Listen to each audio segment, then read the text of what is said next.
नमस्कार। मैं कपिल एक बार फिर आपके सामने। जनाब, आम आदमी पार्टी यानी आपकी मुसीबतें खत्म होने में ही नहीं आ रही। सुना राघव चड्ढा नाम के सज्जन हैं जो आम आदमी पार्टी छोड़कर भाजपा में शामिल हो गए।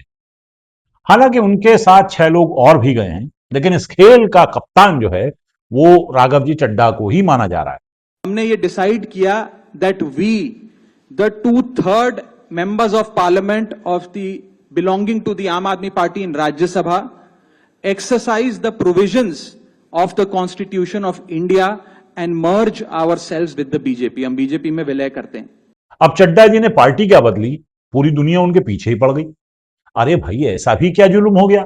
ये जो पार्टी बदलने का खेल है, ये कोई नया मामला तो है नहीं।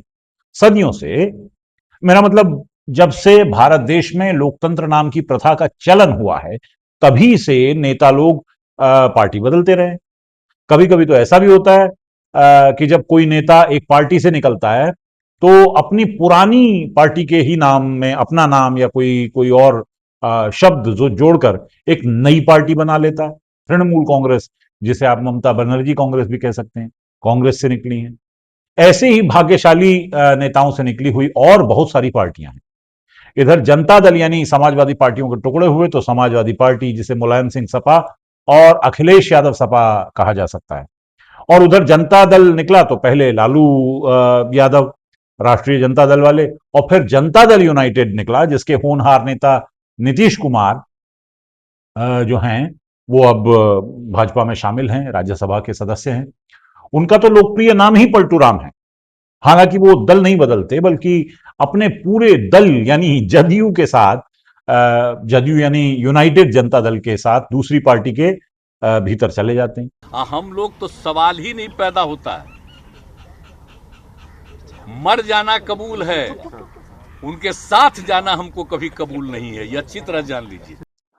तो ऐसे में अगर एक होनहार बिरवान ने एक अच्छा मौका देखा और चौका लगा दिया, तो भाई लोग, तुम्हारे पेट में दर्द क्यों उठ रहा है?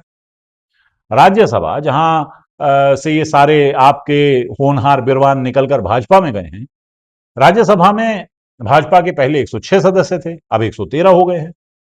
राघव चड्ढा बहुत ही विद्वान संसद सदस्य हैं साहब, जिन्होंने पिछले दिनों संसद में कई महत्वपूर्ण मुद्दे उठाए थे, जिनमें एयरपोर्ट पर मिलने वाले समोसों की कीमत जैसे महत्वपूर्ण विषय शामिल थे।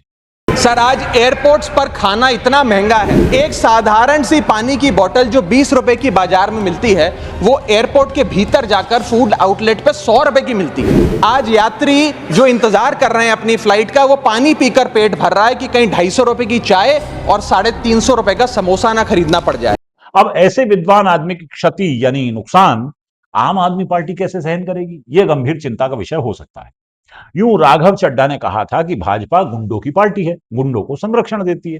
लेकिन जाहिर है कि संसद में उन्हें बहुत करीब से भाजपा को, उसके सदस्यों को, महामानव को, डिप्टी महामानव को देखने का अवसर मिला होगा, और उन्हें यह समझ में आया होगा कि इस पार्टी में जाए बिना उनकी गति नहीं है, सो वो उस पार्टी में चले गए।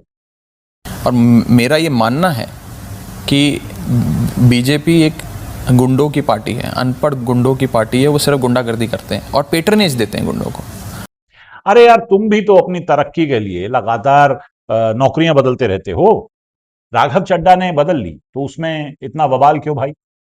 मुझे ये अच्छा नहीं लग रहा कि राघव चड्ढा और उनके साथियों को, जिन्होंने भाजपा ज्वाइन की है, गद्दार कहा जा रहा है, उन्हें बिक गया, बिका हुआ कहा जा रहा है। अच्छा, कुछ पोस्ट तो मैंने ऐसे भी देखे भाई कि जिसमें राघव चड्ढा जो हैं वो साड़ी पहनकर नाच रहे हैं। देखिए, ये आलोचना का गलत तरीका है। राघव चड्ढा ने जो किया, हो सकता है आप उससे सहमत ना हो, लेकिन उन्हें इस तरह नचनिया की तरह दिखाकर आप नाचने गाने वाली महिलाओं का अपमान कर रहे हैं। जो महिलाएं नाच गाकर अपनी आजीविका चलाती हैं, उनमें वो कोई शर्म का काम तो नहीं करती हैं। आजीविका चलाने में कोई शर्म की बात है ही नहीं। उनका भी उतना ही सम्मान होना चाहिए। ये कोई बुरा पेशा नहीं है। ऐसे में राघव चड्ढा का अपमान करने का ये कोई ठीक तरीका तो नहीं हुआ कि आप उन्हें नचनिया की तरह दिखाएं। ये दरअसल महिलाओं का भी अपमान है। आपको या किसी को भी इस तरह का कोई हक नहीं है कि वो महिलाओं का अपमान करे, उन्हें राघव चड्ढा जैसा बताए।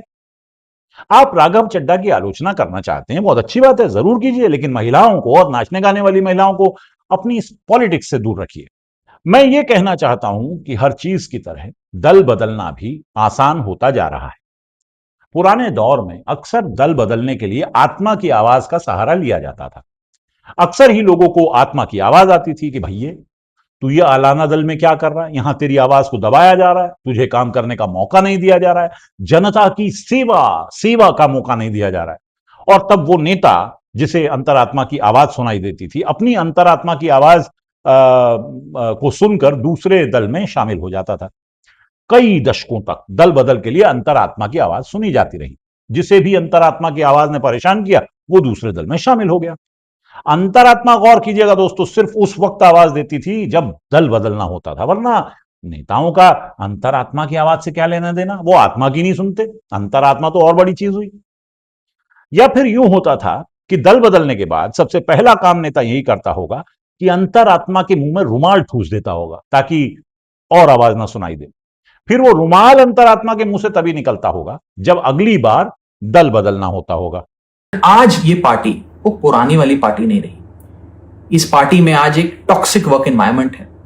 आपको काम करने से रोका जाता है, पार्लियामेंट में बोलने से रोका जाता है। जब से दल बदल कानून लागू हुआ, अंतरात्मा की आवाज सुनाई नहीं दे रही थी। और 2014 के बाद तो ईडी सीबीआई ने अंतरात्मा की जगह ले ली। अब अंतरात्मा की जगह ईडी और सीबीआई आवाज लगाती है और जिसका भी नाम लेती है वो फौरन दल बदल लेता है। मुझे पूरा यकीन है कि राघव चड्ढा को पैसे देकर नहीं खरीदा गया। राघव चड्ढा की अंतरात्मा ने ही आवाज दी होगी। अंतरात्मा अक्सर सही समय पर सही आवाज देती है। इस बार राघव चड्ढा के साथ साथ उनके 6 और साथियों को आवाज दे दी अंतरात्मा ने। यह यूं भी हो सकता है कि अंतरात्मा की आवाज सिर्फ राघव चड्ढा ने सुनी हो और फिर अपने साथियों को उस आवाज का मतलब समझाया हो। इसीलिए मैंने अकेले ने नहीं, मेरे साथ 1 नहीं, 2 नहीं, 3 नहीं, 4 नहीं, 5 नहीं, 6 और सांसदों ने, यानी कि कुल 7 एमपीज ने यह फैसला लिया कि हम अपनी इस पॉलिटिकल पार्टी से रिश्ता तोड़ते हैं।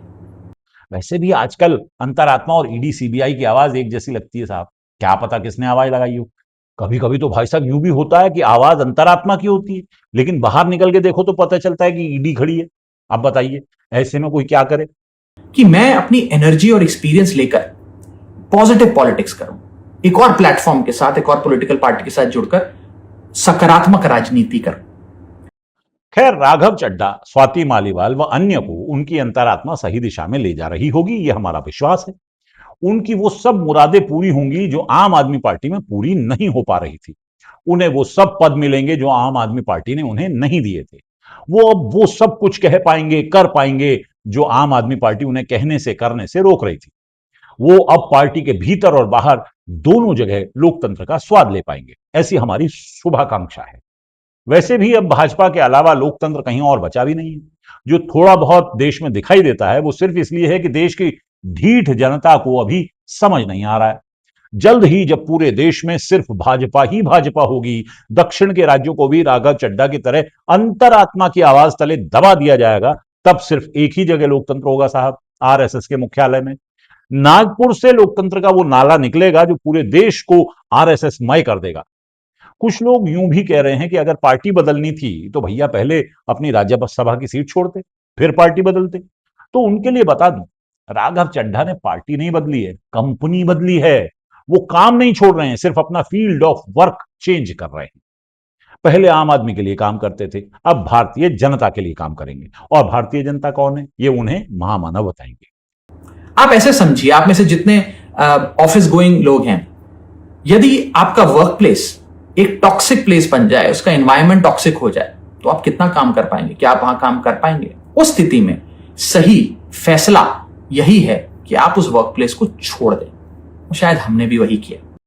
तो कैरियर आगे बढ़ाने के लिए राघव चड्ढा, स्वाति मालीवाल व अन्यों को बहुत बहुत बधाई। हम तो ये भी अपेक्षा रखते हैं कि वो अपने चुनने वालों को मिठाई भेजें ताकि उनके निर्वाचक भी उन्हें शुभाकांक्षाएं भेज सकें। बाकी चचा जो थे हमारे, उनके समय में लोकतंत्र फोकतंत्र नहीं था। बादशाह था एक, जिसे फिरंगियों ने परेशान किया हुआ था। जफर नाम था। कमाल यह था कि नाम में बहादुर था, लेकिन बहुत बहादुरी दिखा नहीं पाया बेचारा। खैर, तो गालिब जो थे उन्होंने लोकतंत्र भले न देखा हो, दल बदल खूब देखा था। राजनीति को छोड़िए साहब, वो तो इश्क तक में दल बदलने से दुखी होते थे। तो इसी दल बदल पर उन्होंने अपनी मौत के बाद एक शेर लिखा था जो आपके नजर कर रहा हूं। यहां अब तो मेरी गुजर ही नहीं है, नई कंपनी में चला जा रहा हूं। यहां अब तो मेरी गुजर ही नहीं है, नई कंपनी में चला जा रहा हूं। तरक्की का रास्ता नजर आ गया है, ये देखो मुझे, मैं वहां जा रहा हूं। राघव चड्ढा को, स्वाति मालीवाल को नई कंपनी ज्वाइन करने की लख लख बधाई। बधाइयां महामानव को भी जिन्होंने ये काम कर दिखाया। हालांकि वो ये काम कई बार कर चुके हैं, लेकिन बधाई तो भाई साहब फिर भी बनती है। ईडी और सीबीआई को भी इस काम को भली भांति पूरा करने की मुबारकबाद। बाकी आम आदमी पार्टी के दुख में शरीक न हो, ये उनकी अपनी प्रॉब्लम है, वो जाने, आपको क्या, जाने दीजिए। नमस्कार।